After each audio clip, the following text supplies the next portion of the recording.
Hello there, gaming buddies, it's Winter in Finland, responding to EmergentPlay's gender video. Now, let's start with the marketing view. Game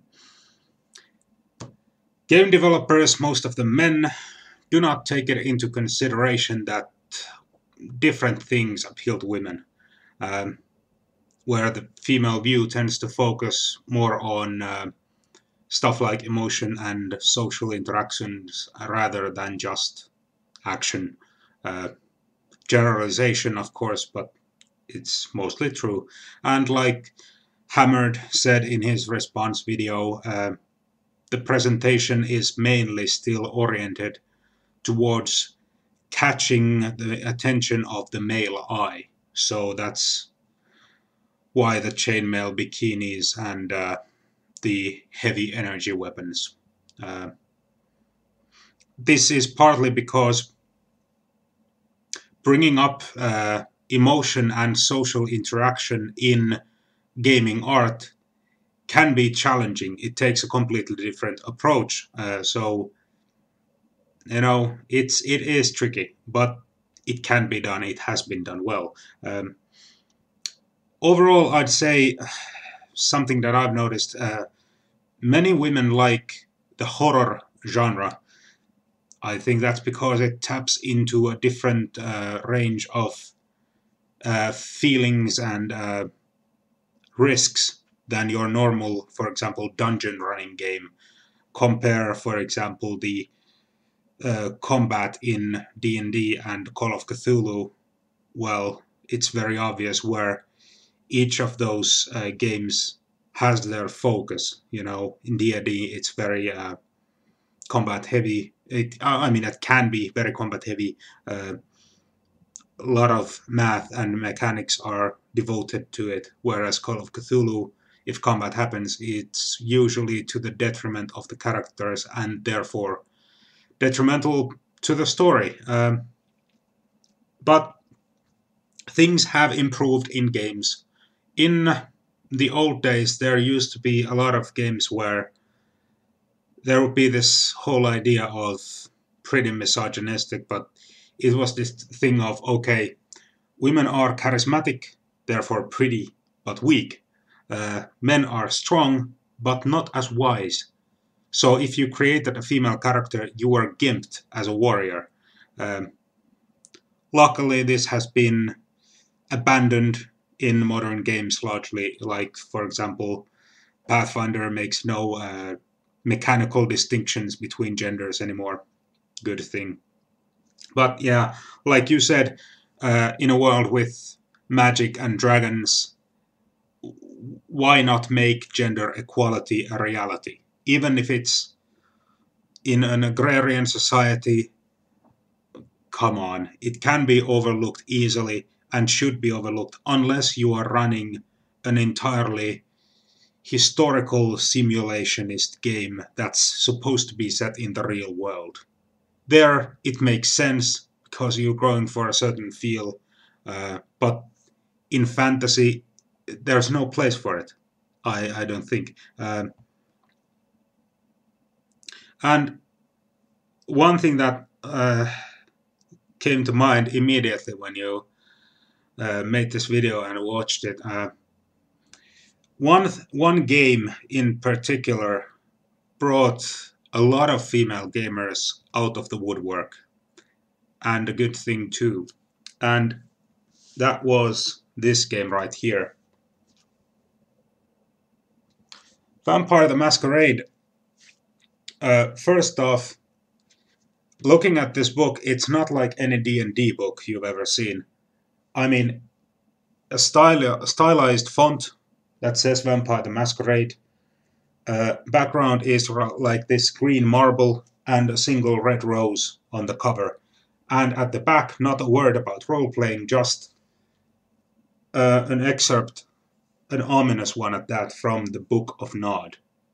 Okay, so this doesn't immediately strike anyone as a nerdy role-playing book.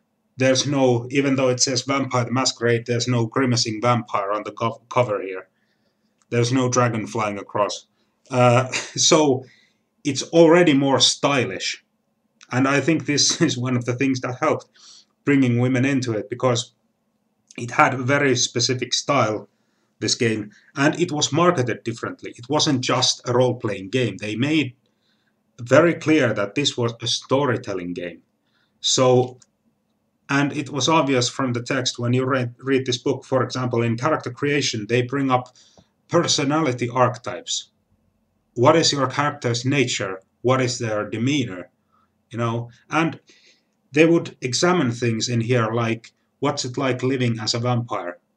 What's it like being a part of this clan, part of this group? It went deeper than just picking a race and a class and a kingdom to start in and stuff like that. I mean, at the time this came out, it had no real contenders in this horror genre that it is. And of course, it helped that it focused on vampires, which are already these sort of elegant undead, elegant monsters. They have this connection to, monstrous powers, but also primal lust and things of that nature. So, of course, it appealed. And one other thing that they did here is that in a lot of the gaming examples in this book, they addressed the subject as she instead of he. For example, in the very first chapter here, where they go over an example of play, there's 3 players and a storyteller, and the storyteller is a woman called Allison. So it's a minor thing, but it helps. It's making clear that, hey, this game is for anyone that's interested in it. It's not focused solely on one gender's interests. So, and since then, other games have brought about new ways to handle conflict that are more story-oriented instead of dice-oriented. And yeah, overall, I'd say female players, they don't really differ that much, in my experience at least, from male players. But there are a couple of things that, as someone who's running a game, you should really keep in mind. But there's no difference in the way I plan plots or act at the table. I mean, if you change the way you run the game because there's a girl there, you're gonna feel unnatural, and it's gonna hamper your style of gaming, the way you run the game. It's gonna show that you're not entirely comfortable. You're basically stumbling around a bit. But yeah, first off, I'd say one thing that I've seen, I think this is a difference between men and women. Women are much more self-conscious of lacking knowledge. If they don't know the rules or the gaming world or stuff like that, they are nervous, and it's harder to engage them in the game. But here you have to make sure that you make it clear to everyone around the table that they don't need to know the rules, they don't need to know the gaming world. These things will be introduced to everyone slowly. There will be no sort of sanctions for not knowing something. And create the characters together as a party. This improves group cohesion and also makes everyone feel like, okay, we are in this together. It's a big help. And as a game master, you should acknowledge people's personal hang-ups before the game starts. Tell them, and this is important no matter what gender people are, tell them that, okay, the plot might involve these elements. if you have a problem with any of these elements, please let me know either right now or after in email or by phone. So my plot does not depend on any one thing. So if you feel like something might make you uncomfortable or something, let me know and I will simply remove it. It won't come up.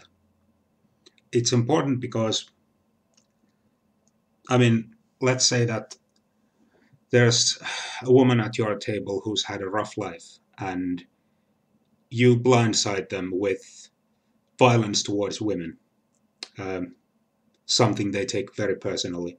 And it's not even something that's directed towards their character or something that they witness in game. It might be just that they see the end results of that action in game.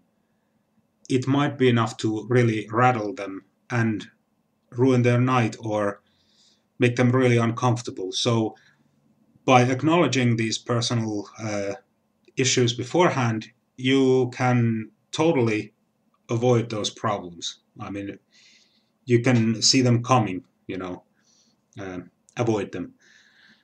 Further, it really helps that everyone is respectful and aware that, if one guy is so excited about having a girl at the table that they're constantly making advances and lame jokes and, where it's getting out of hand, you really have to pull them aside like, okay, let's take 5 minutes. Could I have a word? What are you doing? Please stop. The person is obviously becoming more and more agitated and embarrassed and whatever. Everyone else is noticing it except you. Stop. If they can't agree to this simple social rule, sorry, this isn't the group for you. If you want to game with us again, let us know when you come around, get this out of your head. And stereotypes. This is something that I've had this discussion with a friend before, and they said, like, yeah, well, they exist for a reason.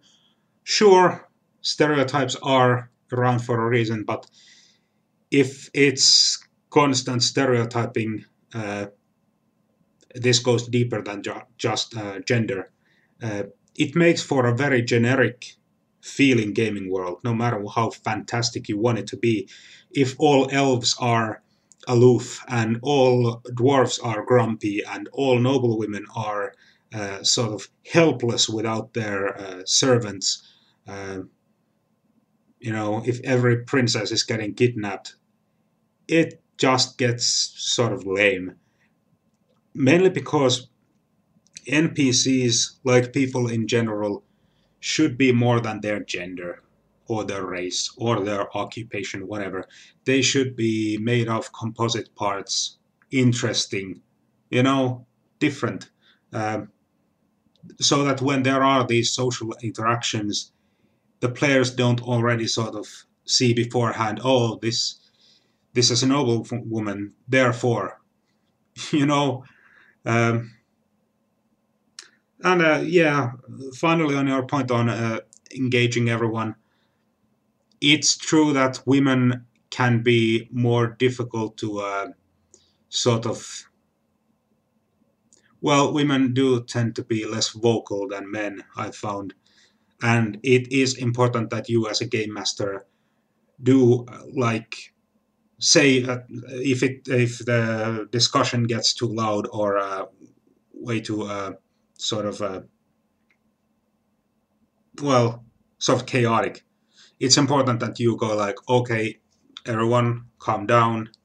Let's start over here. What do you do? What do you do? So you go in order, and this way everyone gets their turn to say something and be heard. Um, and of course, providing interesting situations for not just every character, but every player. It's important if everyone understands that, okay, it's not always going to be my time at the spotlight.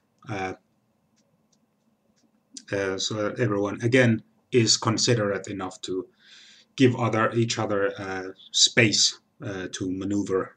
But yeah, from my experiences with women as players, I've never had a woman as a game master that I've played under, but I don't think there's such a great difference. Um, yeah, it's not so much about gender. I think it's more about just personalities. But overall, I'm just happy that more and more women are getting into the hobby, and it's being seen less and less as something like a boys' club. So anyway, this video has gone on long enough. It's an interesting topic, so I rambled on a bit. So anyway, thank you for watching, and have a nice day. Bye.